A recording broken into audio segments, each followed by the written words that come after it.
DMK की वापसी या विजय का गेम चेंजर एंट्री। तमिलनाडु की राजनीति जहां पिछले 60 सालों से सिर्फ दो नाम गूंजते रहे, करुणानिधि की डीएमके और जयललिता की एआईएडीएमके, लेकिन 2026 का चुनाव एक नई कहानी लिखने के लिए तैयार है। क्या एमके स्टालिन की सरकार दोबारा वापसी करेगी या सुपरस्टार विजय का विजय फैक्टर खेल बदल देगा? डीएमके मजबूत किला या कमजोर पड़ता भरोसा? 2021 में भारी जीत के साथ सत्ता में आई डीएमके 2026 में भी मजबूत दावेदार नजर आ रही है और इसका सबसे बड़ा कारण है कैडर स्ट्रेंथ। डीएमके का संगठन सिर्फ एक पार्टी नहीं बल्कि एक मशीन है जो कि बूथ स्तर पर सबसे ज्यादा एक्टिव है। दूसरा, 22 दलों का गठबंधन। तमिलनाडु में गठबंधन ही सबसे बड़ा गेम तय करता है और इस मामले में डीएमके इस वक्त सबसे आगे चल रही है। तीसरा, वेलफेयर मॉडल, महिलाओं के लिए फ्री बस यात्रा, एजुकेशन स्कीम्स और ग्रामीण विकास। इन योजनाओं ने खासकर महिलाओं और ग्रामीण वोट बैंक को जोड़े रखा है।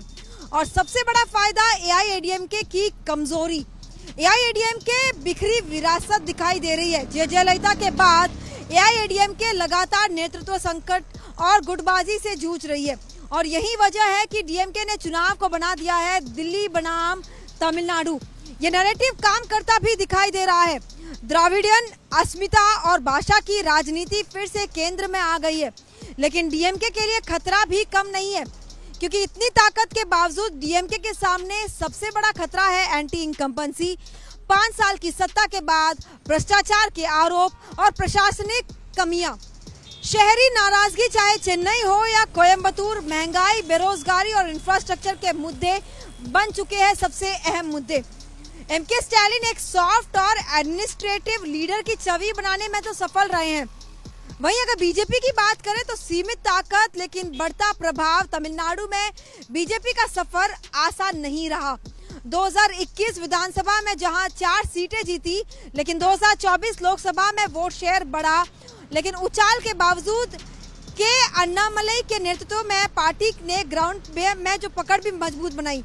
कोयम्बतूर में 35% वोट शेयर, दक्षिण तमिलनाडु में भी मजबूत प्रदर्शन और चेन्नई में भी मजबूत प्रदर्शन। चुनाव से पहले एआईएडीएमके के साथ गठबंधन मजबूरी और सबसे बड़ा झटका तब माना जा रहा है जब अन्नामलई को साइडलाइन करने की खबरें सामने आई। ऐसे में जो कार्यकर्ताओं का जो मोमेंटम है वो इस वक्त थोड़ा कमजोर दिखाई दे रहा है।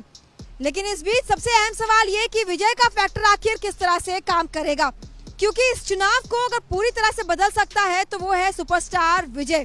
उनकी पार्टी टीवी के पहली बार चुनाव मैदान में उतरी है।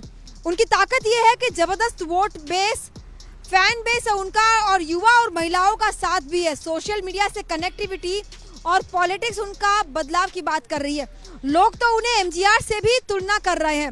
सबसे बड़ा असर एआईएडीएमके के वोट बैंक पर पड़ सकता है, लेकिन डीएमके भी कोई पूरी तरह से सुरक्षित यहाँ पर दिखाई नहीं दे रही। तो ऐसे में बड़ा सवाल ये कि आखिर कौन जीतेगा? क्या डीएमके रिपीट करेगी या विजय जो है ये पूरा फैक्टर बदलेंगे? मजबूत संगठन और गठबंधन डीएमके का, वहीं एआईएडीएमके कमजोर और बिखरी हुई। बीजेपी इस वक्त उभरती हुई पार्टी दिखाई दे रही है, लेकिन विजय गेम चेंजर बनकर उभर सकते हैं। इस वक्त भले ही हर कोई कहे कि डीएमके फ्रंट रनर दिखाई दे रहा है, लेकिन हर किसी की नजर इसी पर टिकी है कि विजय आखिर किसके वोट काटेंगे। और ये पूरा बैटल इसी को लेकर काफी दिलचस्प दिखाई दे रहा है कि तमिलनाडु का चुनाव सिर्फ सत्ता की लड़ाई नहीं बल्कि पहचान, राजनीति और बदलाव की जंग। और अब देखना दिलचस्प होगा कि आखिर जनता स्थिरता चुनती है या फिर बदलाव। क्या होगा विजय का फैक्टर और किस तरह से ये काम करेगा तमिलनाडु चुनाव में, देखना दिलचस्प होगा। हालांकि कल जनता इन तमाम नेताओं का भविष्य ईवीएम में कैद कर देगी और 4 तारीख को पता चलेगा कि तमिलनाडु में अभिनेता से नेता बनने का जो ट्रेंड है, क्या वो वाकई कारगर साबित होगा या फिर एक बार डीएमके आएगी सत्ता में या बीजेपी और एआईएडीएमके का गठबंधन कोई चमत्कार करेगा।